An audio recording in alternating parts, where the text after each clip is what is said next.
बांग्लादेश से एक बेहद दर्दनाक हादसे की खबर सामने आई है जिसने पूरे देश को शोक में डुबो दिया है। एक यात्री बस को नदी में गिरने से अब तक 23 लोगों की मौत हो चुकी है, जबकि कई अन्य अभी भी लापता बताए जा रहे हैं।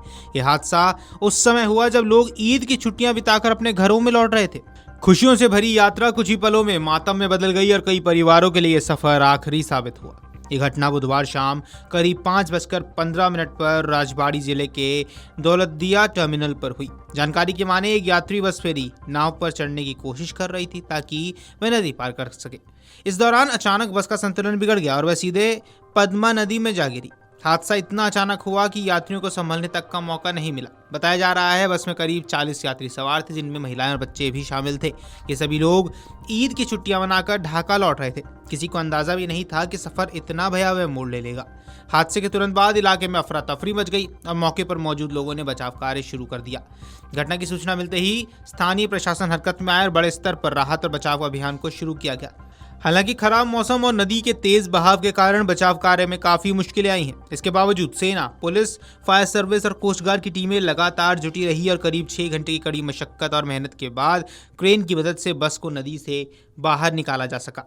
जब बस को बाहर निकाला गया तो उसके अंदर का दृश्य बेहद भयावह था। बस के भीतर 14 शव बरामद किए गए। इससे पहले गोताखोरों ने नदी में तलाशी के दौरान 2 महिलाओं के शव निकाले थे। शुरुआती तौर पर 16 मौतों की पुष्टि हुई, लेकिन बाद में मृतकों की संख्या बढ़कर 23 तक पहुंच गई है और अब भी कई लोग लापता बताए जा रहे हैं और उनकी तलाश जारी है।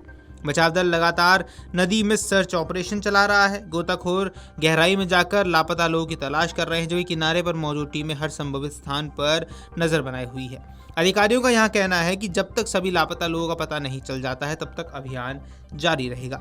अब प्रत्यक्षदर्शियों की माने तो हादसा एक टक्कर की वजह से हुआ।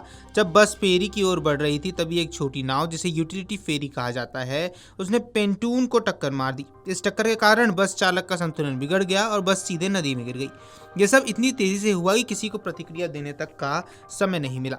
कुछ यात्री किसी तरह तैरकर बाहर निकलने में सफल रहे या उन्हें स्थानीय लोगों और बचाव टीमों ने बचा लिया, लेकिन अधिकांश यात्री बस के अंदर ही फंस गए और बाहर नहीं निकल पाए। यही वजह है कि मौत की संख्या इतनी अधिक हो गई।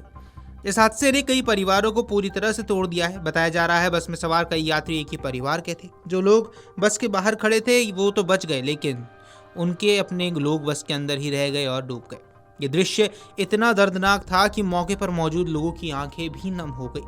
घटना की गंभीरता को देखते हुए बांग्लादेश के प्रधानमंत्री तारिक रहमान ने तुरंत अधिकारियों से संपर्क कर पूरे मामले की जानकारी ली। उन्होंने इस हादसे पर गहरा दुख व्यक्त किया और मृतकों के परिजनों के प्रति संवेदना जताई। साथ ही उन्होंने इस दुर्घटना के जांच के आदेश दिए हैं ताकि ये पता लगाया जा सके कि आखिर इतनी बड़ी लापरवाही कैसे हुई।